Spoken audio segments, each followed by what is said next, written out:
तो मोकामा में दुलार चंद यादव की हत्या केस में 3 एफआईआर दर्ज की गई है। अनंत सिंह समेत 5 लोगों को एफआईआर में आरोपी बनाया गया है। एफआईआर के बाद 3 लोग गिरफ्तार भी हो चुके हैं। चुनाव आयोग ने इस मामले में डीजीपी से पूरी रिपोर्ट मांगी है। दुलार चंद यादव के शव का पोस्टमार्टम हो गया है और दुलार चंद यादव के शव को उनके गांव ले जाया गया है। पोस्टमार्टम करने वाले डॉक्टर का बयान भी सामने आया, जिसमें वो ये जरूर बता रहे हैं कि गोली लगने से दुलार चंद यादव की जान नहीं गई है। उनके शव यात्रा के दौरान आज भी पथराव की खबर सामने आई। इसमें 2 पक्षों के बीच जमकर पत्थरबाजी की गई, जिसमें फायरिंग की भी खबर आई थी। लेकिन अब इस मामले में जिला प्रशासन ने एक्स पर पोस्ट करके जानकारी दी है।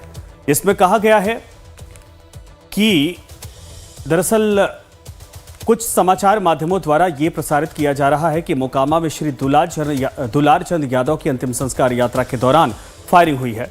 जिला प्रशासन पटना की तरफ से स्पष्ट किया गया है कि फायरिंग जैसा समाचार पूर्णतः अपुष्ट और तथ्यों से विपरीत है। इस तरह की कोई भी घटना घटित नहीं हुई है। जिलाधिकारी पटना एवं वरिष्ठ पुलिस अधीक्षक पटना स्वयं मोकामा और बाढ़ क्षेत्र में कैंप किए हैं। आम जनता से अपील है कि वो किसी भी प्रकार के अफवाहों पर ध्यान न दें। तो पटना पुलिस ने मोकामा हत्याकांड में अब तक की कार्रवाई का पूरा ब्यौरा दिया है और क्या कुछ कहा है, सुनिए।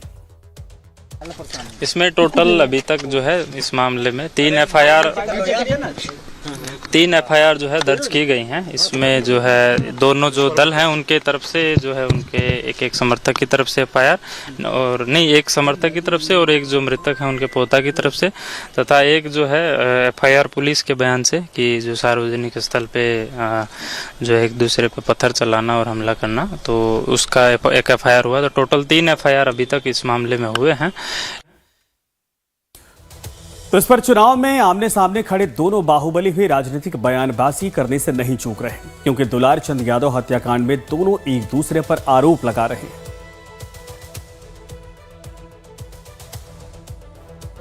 हम लोग टाल में वोट मांग रहे थे, रास्ता में देखे कि कासो गाड़ी खड़ा है, तो उसके बाद हम मुझे कोई वोट होकर मांग रहा है, तो हम लोग आए। तो उसके बाद मुर्दाबाद करे लगे, तभी वो कहे कुछ नहीं कोई बोलो, तो 30 गाड़ी हम आगे बढ़ गए, 10 गाड़ी हमारा पाछू रह गया। उसको कुल मारना चूरना शुरू कर दिया। बहुत हुआ, हम तो 40 गाड़ी आगे थे। अब पंजा कुल अंगड़ी में पहन लेता, रेलवे में कुल रोड़ा रख लेता, एकदम फूल तैयारी। सूरज भान के यह था कि लड़ाई झगड़ा कैसे हो जाए, तब वोट में ऐसे हो जाए। सूरज भान का ही खेला है। एक व्यक्ति ने कही, ये कहिए कि लोकतंत्र का हनन है, और इसमें जो हम जान रहे देश के लिए, पूरे देश के लिए, क्षेत्र के लिए नहीं, बिहार के लिए नहीं, पूरे विश्व इस चीज़ को देखता है। और इसमें सबसे बड़ी बदनामी जानते हैं किनका हो रहा है? इलेक्शन कमीशन का, जो कि पूरे देश, पूरे विश्व देख रहा है इस चीज़ को कि क्या होता है, लोकतंत्र का हनन कैसे किया जाता है। इस पर तो मेरा आग्रह होगा इलेक्शन कमीशन से कि इस पर इंक्वायरी बैठाया जाए। मेरे न्यायालय से यह आग्रह होगा कि इस पर रिटायर्ड जज का एक इंक्वायरी बैठाया जाए।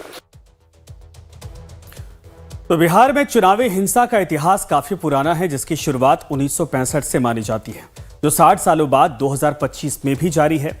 भारत में बूथ कैप्चरिंग का पहला मामला भी बिहार से ही जुड़ा है। 1957 में बेगूसराय जिले में पहली बार यह घटना घटी और बूथ कैप्चरिंग का शब्द सुर्खियों में आया। इसके बाद बिहार की राजनीति में हिंसा की खबरें हर चुनाव की सुर्खियां बनती चली गई, जिसकी शुरुआत 1965 में हुई और फिर पूरे 90 के दशक तक बिहार में कई बड़े नेताओं की हत्या करवाई गई। तो 1965 में कांग्रेस के विधायक शक्ति कुमार की हत्या कर दी गई थी। 1972 में सीपीआई के विधायक मंजूर हसन की हत्या की गई थी। 1984 में नगीना सिंह की हत्या की गई।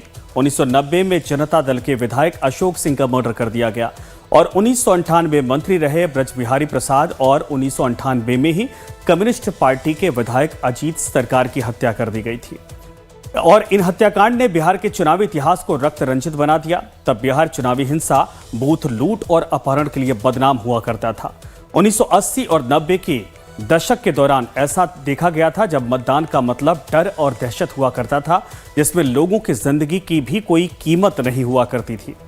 1977 में चुनावी हिंसा में 26 लोगों की जान गई थी और वहीं 1985 में यह संख्या बढ़कर बढ़ी और 69 तक पहुंच गई। 1990 के विधानसभा चुनाव में सबसे ज्यादा 87 लोगों की मौत हुई थी, जो बिहार की सबसे भयावह और चुनावी हिंसा मानी जाती है। और यहीं से बिहार में जंगल राज जैसे सियासी जुमले का जन्म हुआ। 1990 के दशक के मध्य से ही लालू के विरोधियों ने जंगल राज का नारा देना शुरू कर दिया। 90 में लालू प्रसाद यादव पहली बार बिहार के मुख्यमंत्री बने थे और 97 में जेल जाने के बाद उनकी पत्नी राबड़ी देवी को मुख्यमंत्री बनाया गया। इस दौरान 1995 के आसपास बीजेपी और तब की समता पार्टी, जो आज जनता दल यूनाइटेड है, दोनों ने मिलकर राज्य में खराब कानून व्यवस्था, अपराध, अपहरण और भ्रष्टाचार को लेकर जंगल राज शब्द का इस्तेमाल करना शुरू किया था, जो प्रतीकात्मक तौर पर यह बताने के लिए था कि राज्य में कानून की जगह जंगल का नियम चलता है, यानी जो शक्तिशाली है उसका शासन है। 1995 के चुनाव के दौरान ही जंगल राज शब्द का राजनीतिक इस्तेमाल जोर पकड़ने लगा था और 1997 के अगस्त महीने में पटना हाई कोर्ट में 2 जजों की एक डिवीजन बेंच ने कृष्ण सहाय नाम के एक शख्स की याचिका पर सुनवाई करके कहा था कि जो जल निकासी से जुड़ा यह मामला था। और सुनवाई के दौरान जजों ने मौखिक तौर पर कहा था कि स्थिति जंगल राज से भी बदतर है, जहां जजों के आदेश का भी सम्मान नहीं होता है। हाईकोर्ट की इसी टिप्पणी को आरजेडी शासन से जोड़ा गया था, क्योंकि उससे 1 महीने पहले ही लालू यादव जेल गए थे और राबड़ी देवी मुख्यमंत्री बनी थी। इसके बाद जंगल राज शब्द को भारतीय जनता पार्टी ने बड़ा नारा बना दिया। खास करके बीजेपी के नेता सुशील कुमार मोदी ने बार बार इस्तेमाल कर जंगल राज शब्द को चर्चा में ला दिया, जो 2000 के चुनाव में जोर पकड़ लिया और ऐसा जोर पकड़ा कि नीतीश कुमार पहली बार आरजेडी की सरकार को अल्पमत में ले आए। मुख्यमंत्री पद की शपथ भी ली। हालांकि नंबर गेम की वजह से वो 7 दिनों के लिए पद पर रह पाए थे, लेकिन जब 2005 में नीतीश ने सत्ता में वापसी की तो सबसे पहले जंगल राज को खत्म करने का ही काम किया। उनके वादों की हर लिस्ट में सबसे ऊपर लॉ एंड ऑर्डर हुआ करता था। लेकिन आज क्या हालात हैं? जंगल राज के जवाब में नीतीश कुमार ने खुद के राज के लिए सुशासन का नारा बुलंद किया, जो आज 20 साल बाद भी लालू परिवार के खिलाफ बीजेपी और जेडीयू नेताओं की जुबान पर सबसे बड़ा नारा है। यहां तक कि दिल्ली के प्रचार के लिए, यानी दिल्ली से प्रचार के लिए आ रहे बीजेपी के तमाम सुपरस्टार नेता भी जंगल राज के दिनों का जिक्र करना नहीं भूलते। और एक दिन पहले ही पीएम मोदी और गृह मंत्री अमित शाह के दिए बयान को आपको सुनाते हैं। वो एक घोषणा पत्र नहीं है, उन्होंने अपनी रेट लिस्ट जाहिर की है। इनकी हर घोषणा के पीछे का असली मकसद रंगदारी, फिरौती, लूट खसूट, भ्रष्टाचार, यही सब है। मैं कहूंगा जंगल राज से दूर रहेगा बिहार। आप कहेंगे फिर से एनडीए सरकार। जंगल राज से दूर रहेगा बिहार। जंगल राज से दूर रहेगा बिहार। जंगल राज से दूर रहेगा बिहार। लखीसराय का एक एक वार्ड जंगल राज की मुक्ति, नक्सलवाद की समाप्ति और आतंकवाद के खिलाफ दृढ़ अभियान के लिए कमल के फूल और तीर के निशान पर देना है। 2005 के पहले पूरा बिहार जंगल राज की चटपेट में था। खून, अपहरण, फिरौती चरम सीमा पर था। और किसके राज में था? लालू रबड़ी के राज में। जाहिर है 1995 से शुरू हुआ जंगल राज का मुद्दा 2025 में भी जिंदा है। लखीसराय की रैली में एक दिन पहले अमित शाह ने कहा कि 2005 के पहले पूरा बिहार जंगल राज की चपेट में था।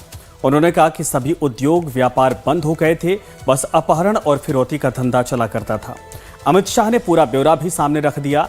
उन्होंने कहा कि लालू राबड़ी राज में कुल 32,000 किडनैपिंग की घटनाएं हुई, जो कुल 12 बड़े नरसंहार इस दौरान हुए थे। लेकिन अब आरजेडी नीतीश राज पर सवाल खड़े कर रही, क्योंकि 20 सालों से वो सरकार में है।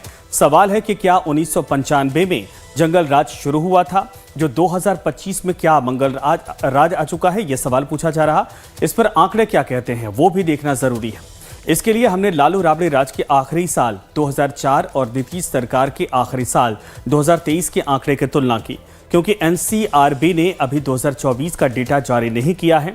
तो अब जरा देखिए, 2004 में बिहार में 3,801 मर्डर के मुकदमे दर्ज किए गए थे, जबकि 2023 में 2,882 ये थे। 2004 में रेप की संख्या 1,063 थी, जबकि 2023 में यह संख्या 902 रह गई।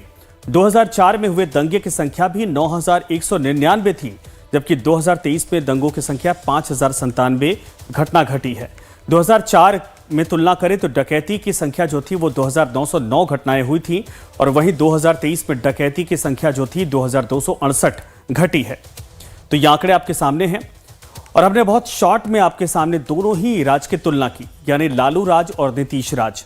जाहिर है आंकड़े कम तो हुए हैं, लेकिन नीतीश सरकार जो बड़े बड़े दावे करती है वो भी धरातल पर नजर नहीं आते हैं। आंकड़े अब भी डरावने हैं और बिहार देश में अपराध के मामले में अब भी दूसरे नंबर पर है, जो नंबर 2,31,000 के पार है। और इसीलिए एक बार फिर से जब मोकामा रक्त रंजित हुआ तो आरजेडी को भी बोलने का मौका मिल गया। फिर से सवाल वही खड़े हो रहे कि बिहार में अपराध का पुराना दौर क्या वाकई में लौट रहा है, क्योंकि शासन पर नीतीश की पकड़ कमजोर होती जा रही, ढीली होती जा रही है। जन स्वराज पार्टी के नेता दुलार चंद यादव की हत्या ने साफ संकेत दिया है कि जमीन पर निजी रंजिश में किसी की हत्या कर देने का शगल अब भी खत्म नहीं हुआ है। मोकामा में किस तरह से जो एनडीए के उम्मीदवार हैं उनके द्वारा किस तरह से हमारे दुलार चंद यादव जी की हत्या की गई है, गोली मारी गई है, गाड़ी से उनके ऊपर चढ़ाई गई है। तो लेकिन इस प्रदेश के मुख्यमंत्री तो लालू जी और राबड़ी देवी हैं ना। अभी तक समझ में नहीं आता है भाजपा एनडीए वाले को। आज हम प्रश्न पूछ रहे हैं और अगर हम उनसे प्रश्न पूछेंगे तो वो लोग तो कहेंगे कि 15 साल पहले जंगल राज था, अभी तो मंगल राज है। हालांकि बिहार की राजनीति पर पैनी नजर रखने वाले वरिष्ठ पत्रकारों की राय में मोकामा में हुई हत्या की वारदात के लिए नीतीश कुमार दोषी नहीं है। अभी पूरा बिहार सरकार चुनाव में तो ये ज्ञानेश कुमार के अंतर्गत है, जो चुनाव मतलब चीफ इलेक्शन कमिश्नर है ज्ञानेश कुमार। उनकी जिम्मेवारी है ये देखने की कि लॉ एंड ऑर्डर क्या है। अभी नीतीश कुमार की जिम्मेवारी नहीं है और जवाबदेही भी नहीं है। गिरफ्तारी तो होती ही है, बाद में आप सुपरविजन करके किसी को लगे कि नहीं ये गलत नाम आ गया है तो सुपरविजन के बाद होता है। फर्स्ट इंफॉर्मेशन रिपोर्ट पर आपको तो कार्रवाई करनी ही पड़ती है। तब इसे समझिए। अब मैं क्या ज्यादा कहूँ कि ये मंगल राज है कि जंगल राज है।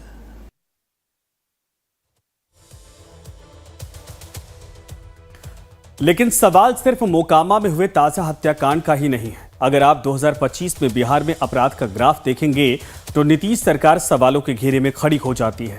इस पूरे साल कई ऐसी वारदात को अंजाम दिया गया जिसने सुशासन बाबू की पूरी छवि पर ही सवाल उठाने का काम किया है। मसलन 17 जुलाई पटना के पारस हॉस्पिटल में भर्ती चंदन मिश्रा के 5 बदमाशों ने कमरे में सरेआम दिन दहाड़े गोली मार दी थी। 12 जुलाई को पटना के रामकृष्ण नगर में विक्रम झा के नाम से एक दुकानदार थे और दुकानदार को गोली मार दी गई थी। 10 जुलाई पटना में बालू माफिया रमाकांत यादव की हत्या कर दी गई थी। 6 जुलाई दानापुर में एक स्कूल संचालक की गोली मारकर हत्या कर दी गई। 6 जुलाई को ही नालंदा के डुमरावा गांव में डबल मर्डर की घटना घटी थी। इसके अलावा 4 जुलाई गांधी मैदान इलाके में कारोबारी गोपाल खेमका का मर्डर किया गया था। फिर 4 जुलाई को ही उसी दिन सिवान में तलवार से हमला कर 3 लोगों की हत्या कर दी गई थी। 25 जून की बात करें, नालंदा के बिहार शरीफ में 2 शख्स की गोली मारकर हत्या कर दी गई। फिर 20 जून को गया में गैंगवॉर में पंकज वर्मा नाम के युवक की हत्या कर दी गई थी। 19 जून को अशोक चौधरी और तेजस्वी यादव के घर के करीब फायरिंग हुई थी। ये पटना में हाई पॉश एरिया में हुई थी। ये 15 जून को भागलपुर में एक कारोबारी की हत्या की गई थी। इसके अलावा 12 जून को छपरा में डबल मर्डर की वारदात सामने आई थी। फिर 9 जून की अगर बात करें तो पटना में पिता और बेटी का डबल मर्डर कर दिया गया था। ये इस साल के तमाम जो आंकड़े हैं और इनकी तस्वीरें इस साल सुर्खियों में रही हैं, उसमें सबसे ज्यादा दहशत पैदा करने वाली घटना 2 घटनाएं रही। पहला, गांधी मैदान जैसे पॉश इलाके में मगध हॉस्पिटल के मालिक गोपाल खेमका की गोली मारकर हत्या, और दूसरा पारस हॉस्पिटल के भीतर, ये तस्वीर आपके सामने वही है, पारस हॉस्पिटल के भीतर ताबड़तोड़ गोली मारकर हत्या की वारदात को अंजाम देना, जिसने पूरे सुशासन बाबू की छवि पर दाग लगाने का काम किया। और इसकी वजह से नीतीश बाबू की सरकार चुनावी साल में सवालों के घेरे में आ गई। राजनीतिक विरोधी ही नहीं बल्कि विश्लेषक भी सवाल पूछ रहे हैं। अनंत सिंह की गिरफ्तारी ये बिल्कुल प्रशासनिक और पुलिस का मसला है, क्योंकि अनंत सिंह पर एफआईआर हुआ है और दुलारचंद यादव की तरफ वाले भी जो लोग हैं कहा जा रहा है कि अनंत सिंह ने भी एफआईआर किया है, लेकिन कई वीडियो सामने आए हैं जिसमें यह साबित हो रहा है कि दुलारचंद यादव भी पत्थरबाजी करते नजर आ रहा है। तो अब ये पुलिस जांच का विषय है, गिरफ्तारी होगी या नहीं होगी ये तो वक्त बताएगा, लेकिन आप मोकामा की घटना को चुनावी हिंसा से जरूर से जोड़ करके नहीं देख सकते।